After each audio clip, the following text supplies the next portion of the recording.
ఓం శ్రీ విద్యాం జగతాం ధాత్రీం సృష్టిస్థితిలయేశ్వరీం నమామి లలితాం నిత్యాం మహాత్రిపురసుందరీం.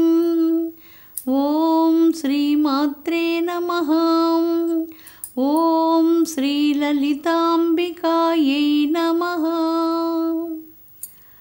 అమృతాత్మస్వరూపులైన మీ అందరికీ మీ తల్లి అవ్యాజ్యమైనటువంటి మాతృప్రేమను అందిస్తూ శ్రీ లలితాంబిక రహస్యనామ సహస్రాలలో కోమలాకార 5 బీజమంత్రాలు కలిగినటువంటి ఈ నామం చాలా పవిత్రమైనటువంటి దేవి యొక్క దివ్య స్వరూపాన్ని తెలియజేస్తూ ఉన్నది. మణిద్వీపంలో వసిన్యాది వాగ్దేవతలు లలితా పరమేశ్వరిని దర్శిస్తూ చేసినటువంటి దివ్య స్తోత్రం ఇది. అమ్మవారు ఎలాగ ఉన్నదో ఆ స్వరూపాన్ని వర్ణిస్తూ ఉన్నారు. ఎందుకంటే భూమి మీద అమ్మను దర్శించినటువంటి భక్తులు చాలా కొద్దిమందే. మణిద్వీపంలో వసిన్యాది వాగ్దేవతలు అమ్మ శరీరంలో నుంచి ఉద్భవించినటువంటి దివ్య కిరణాలు, కిరణ దేవతలు. ఆ దేవతలు 8 మంది రూపుదాల్చి ఆ దివ్యమైనటువంటి దేవి యొక్క స్వరూపాన్ని దర్శిస్తూ ఆ దేవిని స్తోత్రం చేశారు. ఆ స్తోత్రమే లలితా సహస్రనామం. ఆ నామాలలో ఈ మంత్రం కోమలాకార, మహాలావణ్య సేవతిహి, ఇలాంటి మంత్రాలన్నీ కూడా అమ్మ యొక్క దివ్య స్వరూపాన్ని గురించి వర్ణిస్తున్నటువంటి స్థూల రూపాన్ని గురించి వర్ణిస్తూ ఉన్నాయి. స్థూలమైనటువంటి లలితాంబికాదేవి మిక్కిలి కోమలాకారంతో ఉన్నది. ఎంత కోమలాకారంగా ఉన్నది అంటే అప్పుడే వికసించినటువంటి పుష్పాలు ఎంత స్వచ్ఛంగా ఎంత కోమలంగా ఉంటాయో పుష్పం వికసించిన పుష్పంలాగా కోమలాకారంతో ఉన్నది అంటూ కోమలత్వానికే కోమలత్వాన్ని ప్రసాదించినటువంటిదిగా తల్లి ఇక్కడ విరాజిల్లుతున్నట్లు వసిన్యాది వాగ్దేవతలు ఒక అద్భుతమైనటువంటి స్వరూపాన్ని భక్తుల హృదయంలో ఈ మంత్రం ద్వారా ప్రతిష్ఠిస్తూ ఉన్నారు. పారిజాత గుణాధిక్య పదాబ్జాయే నమో నమః అంటూ అమ్మని అష్టోత్తరంలో పూజిస్తారు. ఎలాంటి కోమలాకార స్వరూపం అంటే పారిజాతం పువ్వు చాలా కోమలంగా ఉంటుంది. అలాంటి పారిజాతం పువ్వును అమ్మవారి పాదాల మీద వేసినప్పుడు అమ్మ పాదాలు కందిపోతూ ఉన్నాయి. అంత కోమలంగా ఉన్నది. పుట్టిన పసిబిడ్డ చాలా కోమలంగా ఉంటారు, కానీ అలాంటి కోమలత్వం కూడా కాదు, ఇంకా కోమలమైనటువంటి స్వరూపంతో, మిక్కిలి మాధుర్యమైనటువంటి స్వరూపంతో ఉన్నటువంటి తల్లికి నమస్కారం. తల్లి యొక్క స్వరూపమే ఇంత కోమలంగా ఉంటే లలితాంబికాదేవి యొక్క హృదయం మరింకెంత కోమలంగా ఉంటుందో. చాలా కోమలంగా ఉంటుంది. స్వరూపమే ఇంత కోమలంగా ఉన్నప్పుడు హృదయం మరింకెంత కోమలంగా ఉంటుందో. అలాంటి కోమలమైనటువంటి తల్లి పాదాల విందాలు మన హృదయంలో స్థాపించుకోవాలి అంటే మన హృదయం కర్కసత్వంతో ఉండకూడదు అంటూ ఈ మంత్రం తెలియజేస్తూ ఉన్నది. కోమలమైనటువంటి తల్లి పాదాల విందాల్ని భక్తులు ప్రార్థిస్తూ ఉన్నారు. ఆ ప్రార్థించేటువంటి భక్తుల హృదయంలో అమ్మ తన పాదపద్మాలను ప్రవేశింపచేసి అక్కడ నిత్య నివాసం చేయాలి. అయితే అలాగా నిత్యం ఆ హృదయంలో నివసించాలి అంటే ఆ భక్త హృదయం ఎలా ఉండాలి? కర్కసత్వంతో, కఠినత్వంతో, రాటుదేలినటువంటి భావాలతో, క్రూర భావాలతో, స్వార్థ భావాలతో, మలిన భావాలతో, ఇలాంటి భావాలు ఆ హృదయంలో ఉండకూడదు అన్నటువంటిది స్పష్టమవుతుంది.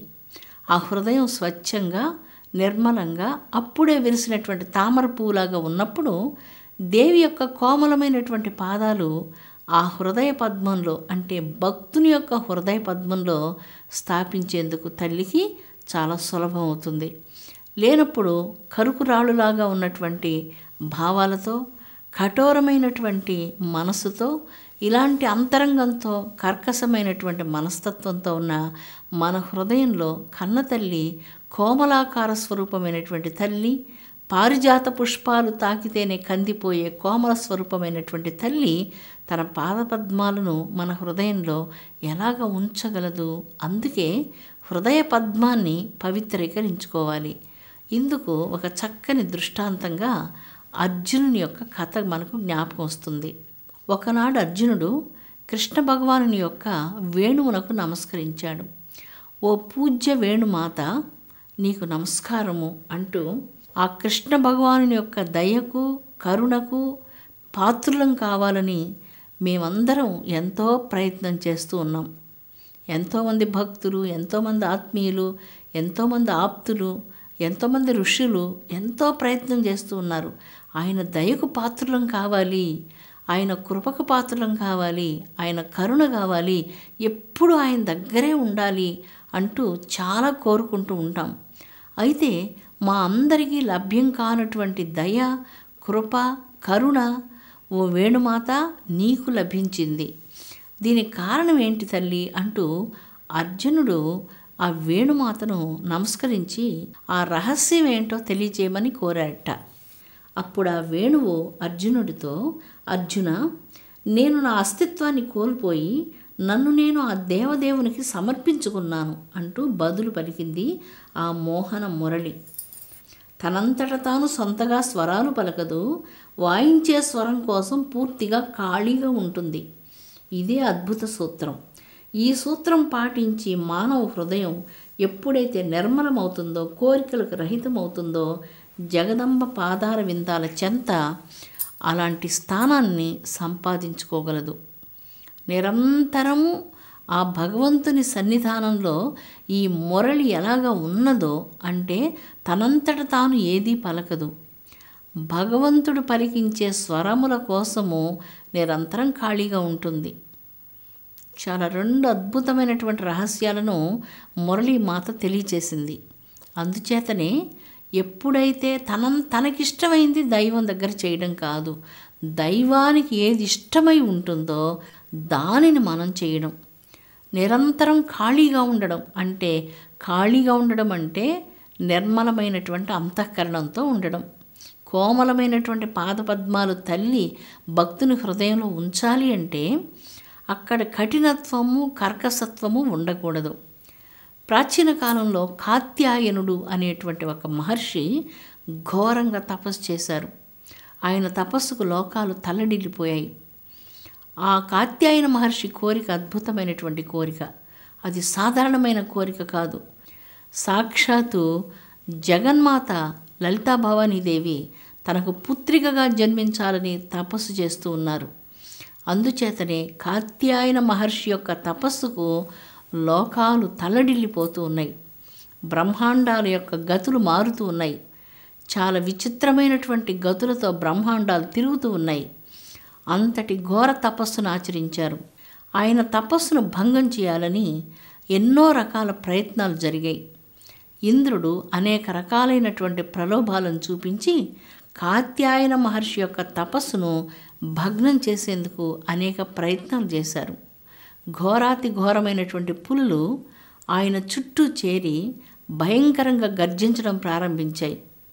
దేహభావన ఏమాత్రం లేకుండా కాత్యాయన మహర్షి జగన్మాతను ధ్యానిస్తూ అలాగా నిశ్శబ్దంగా మౌనంలో అంతర్ముఖులై అంతర్ముఖ ఆనందాన్ని అనుభవిస్తూ ధ్యాన సమాధి నిష్టలో ఉన్నారు. భయంకరమైనటువంటి వడగళ్ల వర్షం కురిసింది.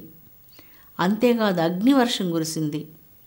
పెద్ద భయంకరమైన తుఫాన్లు వచ్చాయి. ఎన్ని రకాల ఉత్పాతాలు జరుగుతున్నప్పటికీ కాత్యాయన మహర్షి తన తపస్సును విడిచిపెట్టలేదు. ఇంద్రుడు అనేక మంది దేవతా స్త్రీలను ఆయన యొక్క తపస్సును భగ్నం చేసేందుకు పంపించారు. వారి ప్రయత్నాలన్నీ విఫలమయ్యాయి.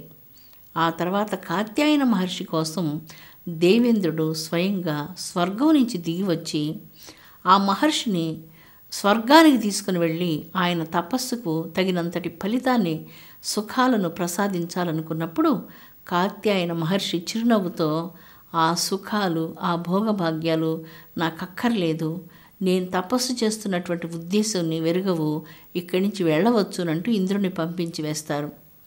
కాత్యాయన మహర్షి యొక్క ఘోర తపస్సుకు మెచ్చి జగద్బ్రహ్మాండ కోట్లను పరిపాలించే జగన్నియామకురాలైనటువంటి తల్లి కాత్యాయన మహర్షి ముందర ప్రత్యక్షమైంది.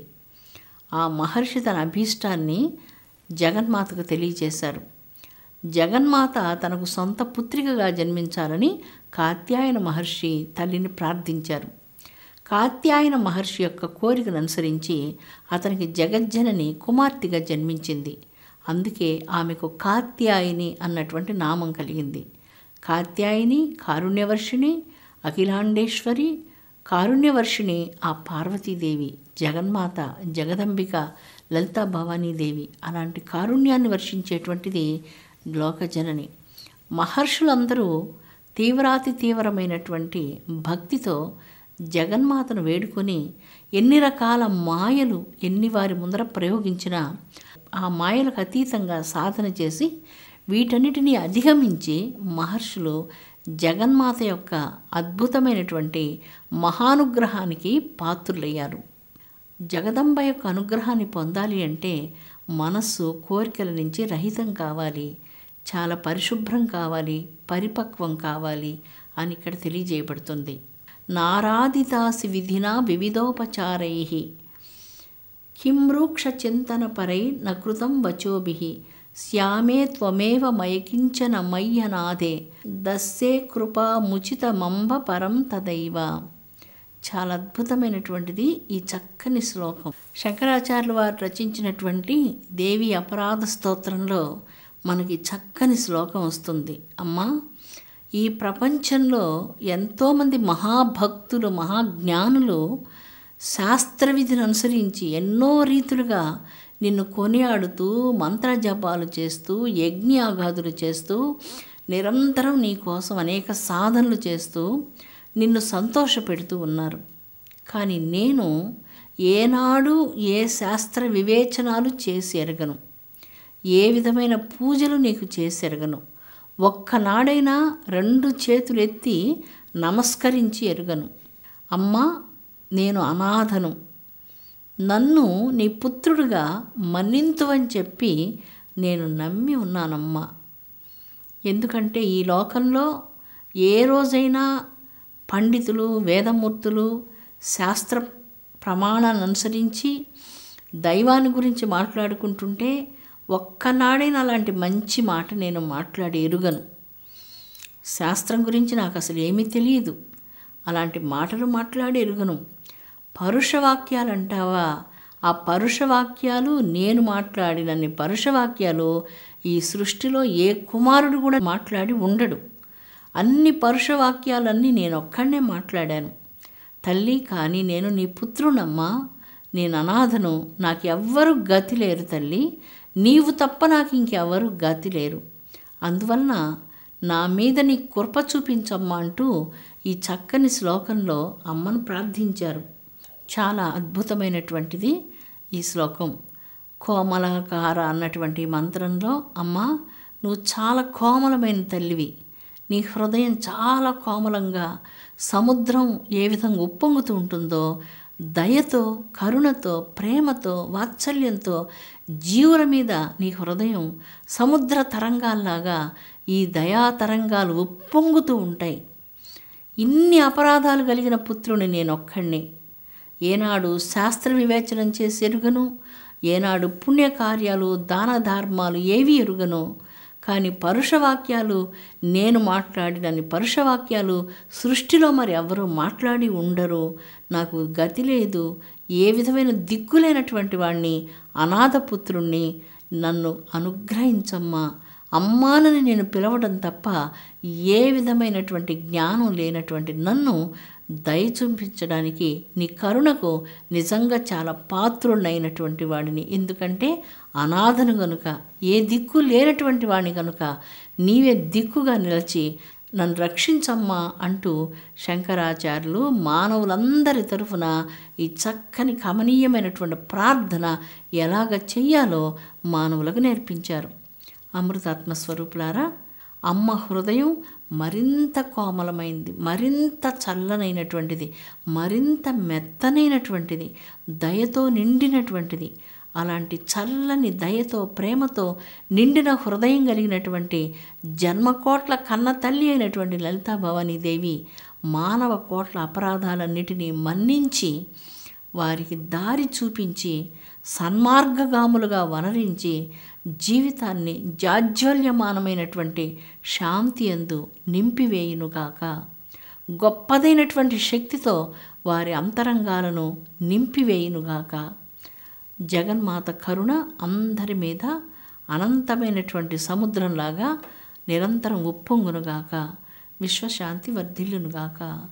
ఓం శాంతి శాంతి శాంతి.